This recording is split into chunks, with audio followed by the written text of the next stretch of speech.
Gateman ক্ষমার অযোগ্য কাজ করেছে, শাস্তি হবেই। মুর্শিদাবাদে দুর্ঘটনার সেই যে ঘটনা, তাতে মৃতদের পরিবারের সঙ্গে দেখা করে আশ্বাস দিলেন মুখ্যমন্ত্রী শুভেন্দু অধিকারী। গত শুক্রবারই কর্ণসুবর্ণের গোবিন্দপুরের রেলগেটে মৃত্যু হয় 4 জন পড়ুয়া সহ মোট 5 জনের। মৃতদের পরিবারের সঙ্গে দেখা করলেন শেষ পর্যন্ত মুখ্যমন্ত্রী। মুর্শিদাবাদ মেডিকেলেও আহত 2 পড়ুয়াকে দেখতে যান শুভেন্দু অধিকারী। ফুলের মতো বাচ্চাগুলো যেভাবে এই দুর্ঘটনায় তারা শিকার হয়েছেন, দুঃখ প্রকাশের তো ভাষা আমার জানা নেই। পরিবারগুলোর পাশে আছে এটুকু বলতে পারি।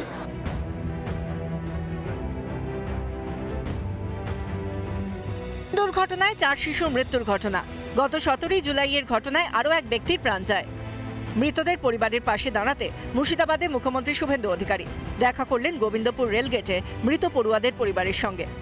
ঠিক ঘটনাস্থলে এই মুহূর্তে মুখ্যমন্ত্রী শুভেন্দু অধিকারী এসে পৌঁছলেন কর্ণসুবর্ণ গোবিন্দপুরে, যেখানে এই মর্মান্তিক ট্রেন দুর্ঘটনা ঘটেছিল। ঠিক সেই জায়গাতে এই মুহূর্তে এসে পৌঁছলেন মুখ্যমন্ত্রী শুভেন্দু অধিকারী। দাঁড়িয়ে রয়েছি, তুমি দেখতে পাচ্ছ আপ এবং ডাউন লাইনের ঠিক মাঝখানে আমি দাঁড়িয়ে রয়েছি, এবং মূলত আপ লাইনের যে লাইন রয়েছে সেখানেই মূলত এই দুর্ঘটনার ঘটনা ঘটেছিল। ঠিক এই জায়গায় কর্ণসুবর্ণের গোবিন্দপুরে দুর্ঘটনাস্থল থেকে কিছুটা দূরেই করা হয় সভা মঞ্চ।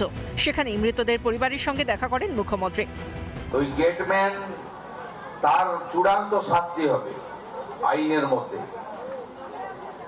এটা ক্ষমার অযোগ্য। আমি পরিবারগুলোর পাশে আছি। আমি প্রত্যেকের সঙ্গে আলাদা করে কথা বলেছি। পরিবারগুলো যদি যা চেয়েছে আমার কাছে, যেটা আমার ক্ষমতার মধ্যে, সক্ষমতা আমার নেই, আমি সেটা করব। 15 দিনের মধ্যে করব। মুখ্যমন্ত্রীর কাছ থেকে আর্থিক সাহায্য পেয়ে ও কথা বলে আশ্বস্ত নিহতদের পরিবার। মুখ্যমন্ত্রী যেটা বলে গেছে, ওরা ভালোর জন্য বলে গেছে উনি, ঠিক আছে, আমরা উনি সন্তুষ্ট আছি। আজকে তো মুখ্যমন্ত্রী 5 লক্ষ টাকা চেক দিয়েছে। 5 লাখ টাকা চেক দিল, একটা 2 লাখ টাকার, একটা 3 লাখ টাকা, দুটো চেক দিয়েছে। রেখেল পক্ষ থেকে সেদিনকেই দিয়েছিল 50,000 টাকা ক্যাশ দিয়েছিল, 9.5 লাখ টাকা চেক দিয়েছিল। বলেছে 15 দিনের মধ্যে আমি আমাদের আশা পূরণ করবে বলেছে। গেটম্যানে তো শাস্তি আমরা চাই। ওর ভুলের জন্য তো আজ 4টে বাচ্চা আর একটা বয়স্ক লোকের প্রাণ চলে গেল। কর্ণসুবর্ণ থেকে বহরমপুরে মেডিকেল কলেজ হাসপাতালে যান মুখ্যমন্ত্রী শুভেন্দু অধিকারী। হাসপাতালে ভর্তি জখম 2 শিশুর শারীরিক অবস্থার খোঁজ খবর নেন।